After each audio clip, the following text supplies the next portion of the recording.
Eu decidi esse tema e decidi seguir com essa pesquisa através de vivências pessoais minhas. E também eu acredito muito numa formação profissionalizante através do método Vagânovas. Eu acredito na sensibilidade, na gradualidade, na expressividade, em tudo que carrega o método. E já quebrei meu negócio aqui para começar bem.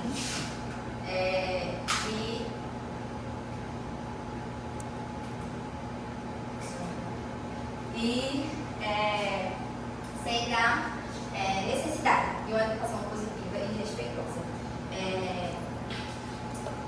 Foram perguntas como educar sem desrespeitar, quais são os danos ou autoritarismo para a formação da criança e do adolescente, que me guiaram, que me fizeram seguir com essa pesquisa.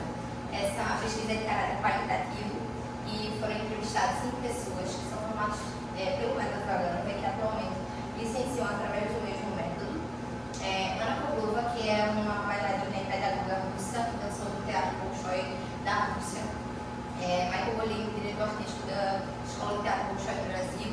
Larissa Dal Santo, que é bailarina formada pela Escola de Teatro Bolshoi do Brasil e dançou em Voronezh, na Rússia. Atualmente ela é contratada nos Estados Unidos como bailarina, mas ela também é professora. Gabriela Vitória, que é pedagoga e bailarina, que se formou lá na Rússia. E mestre em balé também, e Stefania Petri, que é uma bailarina também formada pela Escola de Teatro Bolshoi do Brasil, mas que tem um curso para professores do método Vagânovas reconhecido pelo MEC.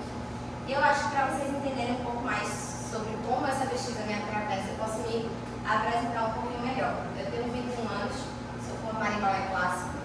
Em 2018, 2020 e 2024 estudei na Broadway Dance Center de Opera Ballet School em Nova York. Em 2024 eu também estudei em Buenos Aires, na Argentina. Em 2021 eu fiz vivência como aluna da Escola de Teatro Bolshoi no Brasil e sou certificada como professora pela mesma instituição. São 5 pessoas que têm essa certificação como professor e eu sou a única nordestina que tem essa certificação e essa certificação me autoriza a licenciar o método Vagânovas. E aí, para a gente começar, eu posso trazer um breve resumo sobre a história do balé clássico. O balé clássico teve suas primeiras aparições nas cortes italianas no século XV e ficou mais famoso e conhecido só no século XVII, na França, através do rei Luís XIV. Ele foi um grande nome do balé clássico, ajudou o balé a se popularizar. E ele é conhecido como o Rei Sol. O rei Luís XIV ficou conhecido como o Rei Sol por causa da sua aparição no balé de La Nuit, o balé da noite. E ele foi, como eu falei, um grande entusiasta dessa história do balé. Segundo o autor Flávio Sampaio, o rei Luís XIV ele também é muito importante para a história do balé porque ele criou a Escola Real de Música e a Escola Real de Dança, que posteriormente se unificaram e viraram a famosa e conhecida Ópera Nacional de Paris. A autora Jennifer Romans, ela traz que foi após a morte do rei Luís XIV que o balé se disseminou ainda mais e ficou mais conhecido porque ele se espalhou por toda a Europa, principalmente na Rússia. E na Rússia ele virou uma arte de grande prestígio. O autor Flávio Sampaio, ele também traz como foi, no livro dele, Balé Passo a Passo, como foi essa chegada do balé aqui no Brasil. Inicialmente o balé chegou a partir de apresentações, e é importante salientar que lá no início, nas primeiras aparições do balé, o balé era grande, ele tinha poesia, música, cenografia, mas voltando à chegada do balé no Brasil, o balé chegou no Brasil primeiro por meio de pequenas apresentações, e foi só em 1927 que foi fundada a primeira escola de formação aqui no Brasil. A Escola de Teatro Municipal do Rio de Janeiro foi fundada por Maria Leonero. A gente ainda não está falando sobre o método Vagânovas, só sobre a história do balé, mas eu acho importante falar que o método Vagânovas vai embora, Maria Leonero seja russa, ele ainda não chega no Brasil. Só chega no Brasil na fundação da Escola de Teatro Bolshoi no Brasil nos anos 2000, 25 anos atrás, fundada em Joinville, Santa Catarina. Eu cito no meu trabalho escrito 5 métodos de ensino do balé clássico, o método Sechet, da Itália, o Royal Academy of Dance, do Reino Unido, o método francês da França, o método Valentin dos Estados Unidos da América e o método Vagânovas, que é o método russo. E entre os métodos do balé existem semelhanças e distinções. Uma semelhança que é uma característica fixa do balé clássico, não de nenhum método, por exemplo, é o andeó, que é a rotação externa da coxa, da perna e dos pés. E essa característica ela se mantém, independente do método, ela é uma característica balé. Uma outra semelhança entre todos os métodos é, por exemplo, as 5 posições dos pés que foram criadas por Pierre Bouchot, que são a primeira, a segunda, a terceira, a quarta e a quinta posição dos pés. E essa outra semelhança, ela é usada como base no ensino do balé clássico, independente do método. Mas um mini exemplo de uma distinção para vocês verem que essas distinções realmente existem, estão presentes, são as posições dos braços. No método Vaganova, por exemplo, existem 3 posições dos braços. A primeira, a segunda, a terceira, além dessas 3, tem a posição preparatória. Já no método Royal Academy of Dance do Reino Unido, tem 5 posições dos braços. A primeira, a segunda, a terceira, a quarta e a quinta, além do Brabra, que no método Vaganova é a posição preparatória. É só um exemplo de distinção, mas existem várias distinções. Essas distinções podem aparecer na nomenclatura, na característica do movimento, em como executar o movimento e até em movimentações diferentes. E aí a gente começa a falar sobre o queridíssimo, minha parte, método Vaganova. O método Vaganova foi criado pela pedagoga e bailarina russa Agripina Yakovlevna Vaganova. Ela iniciou a sua formação na Escola Imperial de Balé de São Petersburgo e se formou aos 18 anos de idade. Vaganova ela era conhecida como Tsarina das variações. Esse título remete os czares russos, que eram os monarcas da posição mais alta da hierarquia social da Rússia, e esse título mostra o quão importante ela era dançando variações de repertório. Mas ela deixou os povos bem insatisfeitos com a técnica clássica, com ela mesma, com o sistema de ensino, e dali em diante ela decidiu que ia começar a comparar o método francês e o método italiano, para que outros bailarinos não se sentissem como ela se sentia. Ela traz no livro dela que era horrível a sensação de se sentir que não progredia e que ela não queria que outros bailarinos se sentissem assim. E foi só após a Revolução Russa em 1917, marcada por 1917, que Vaganova começou a licenciar. E aí a sociedade foi observando que todos os bailarinos que eram formados por Vaganova tinham características em comum: harmonia, flexibilidade, força, expressividade. E aí isso foi ajudando o método dela a se materializar. E aí, quando ela começou a licenciar, ela continuou nessa busca por um método que os alunos se sentissem sempre que estavam progredindo e pensando sempre na gradualidade de cada coisa, e foi criando um método e deixando ele algo mais palpável.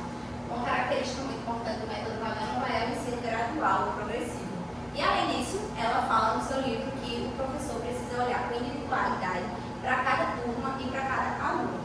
Ela também fala no livro dela que ela jamais deixaria uma norma fixa para os professores ensinarem o método dela e montarem aulas a partir dessa norma fixa, porque ela diz que a aula ela deve ser montada a partir única e especificamente da acessibilidade do professor, a partir do que ele conhece dos alunos e das turmas.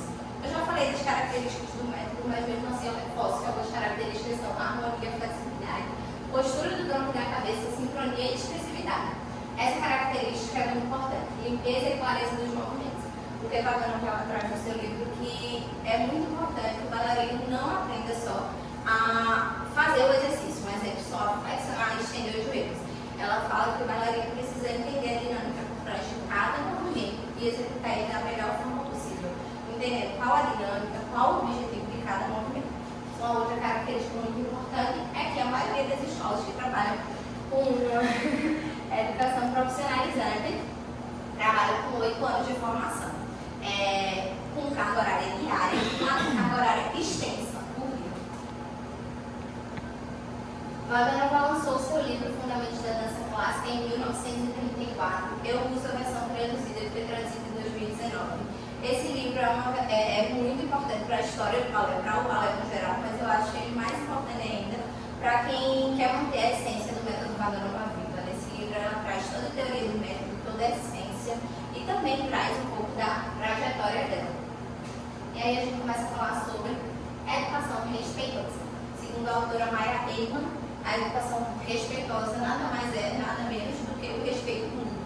O aluno precisa respeitar o professor e o professor precisa respeitar o aluno igualmente. A educação positiva ela é uma coisa muito recente, ela só começou a se consolidar no século XX, no século XXI, mas eu acho que a maioria das pessoas que já conhecem esse termo sabem que ele está ficando mais visto agora mesmo na atualidade. E como eu falei, um dos principais pontos da educação positiva é o respeito. Mas aí eu trago uma comparação entre o respeito e a obediência. Obedecer é só fazer o que foi lhe pedido sem questionar, simplesmente fazer.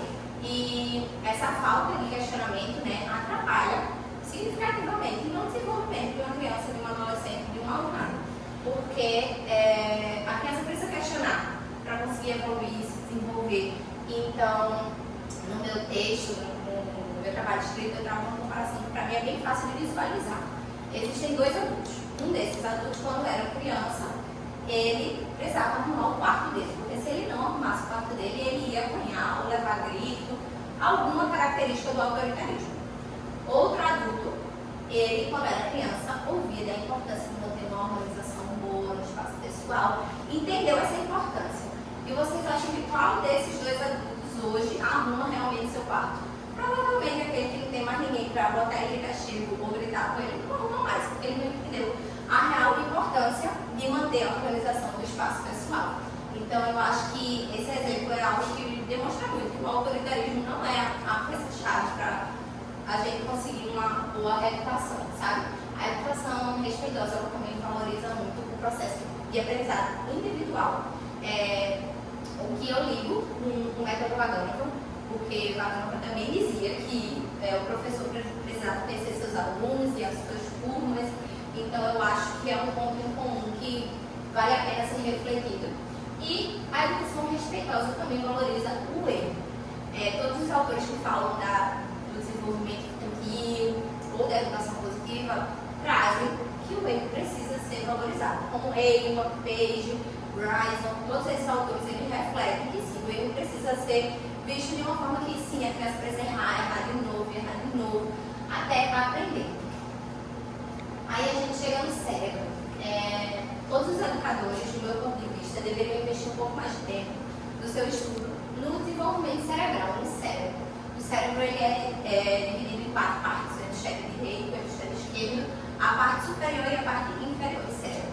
O hemisfério direito ele é responsável pela intuição, pelo pensamento holístico e ele é muito bom em captar as artes visuais e cinéticas. Já o hemisfério esquerdo ele é responsável pela organização, pelo pensamento lógico, pelo raciocínio. Então, por exemplo, numa aula de dança, o cérebro, o hemisfério direito vai ajudar a criança na expressividade, na parte artística da coisa, e o cérebro, o hemisfério esquerdo, vai ajudar a criança a organizar de forma racional e lógica todos os pensamentos dela e, por exemplo, ajudar ela a memorizar uma sequência.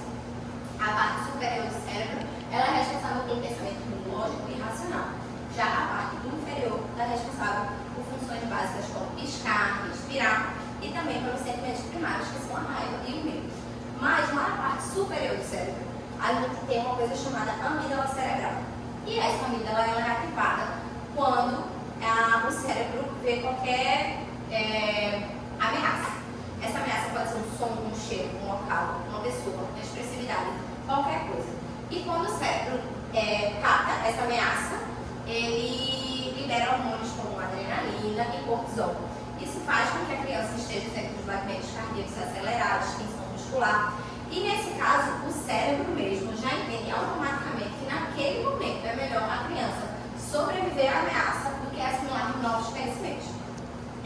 Então, isso é a prova viva, do meu ponto de vista, que o autoritarismo não vai fazer a criança assimilar novos conhecimentos, pelo contrário, vai piorar a situação, digamos assim.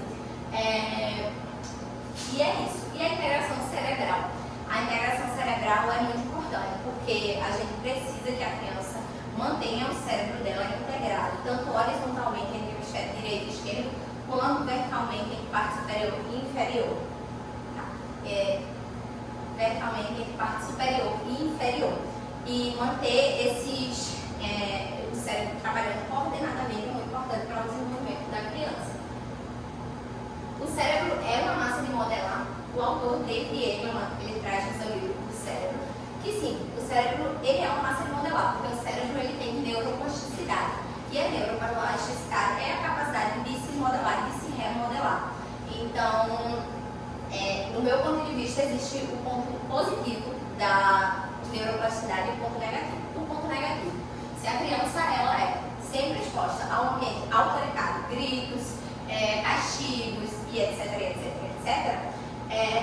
esse cérebro vai entender que ele está sempre em um ambiente de ameaça. E como eu falei a vocês, a amígdala cerebral não permite que essa criança assimile novos conhecimentos. Ele permite que aquela criança apenas tente sobreviver à ameaça, seja ela qual for, o som, o cheiro, o medo do ambiente.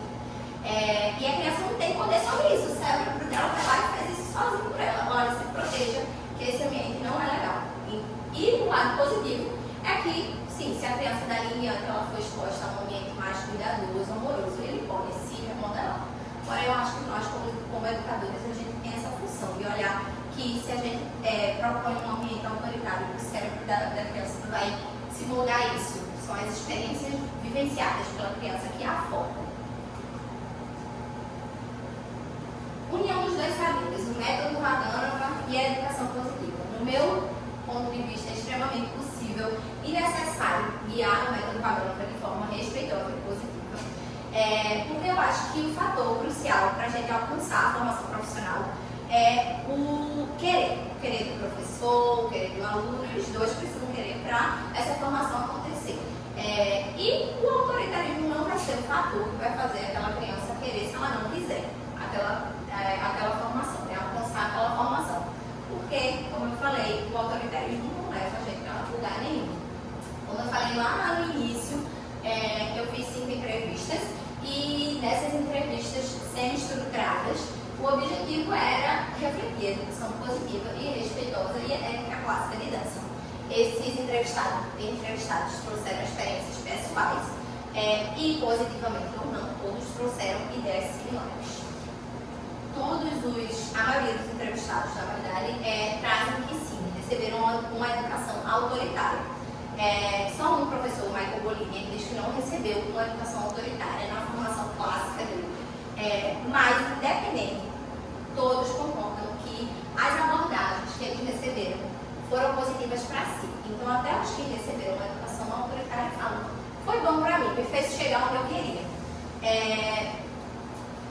Mas todos falam também que a educação que eles receberam impactou diretamente na sua docência, seja positivamente ou negativamente, seja bom. Isso aqui eu vou reproduzir porque foi muito bom para a minha formação, ou isso aqui eu jamais reproduzirei porque foi péssimo para a minha formação. E o ponto mais importante de todos, para mim, de todas as entrevistas, é que todos nós chegamos à conclusão de que sim, é possível alcançar o ensino profissionalizante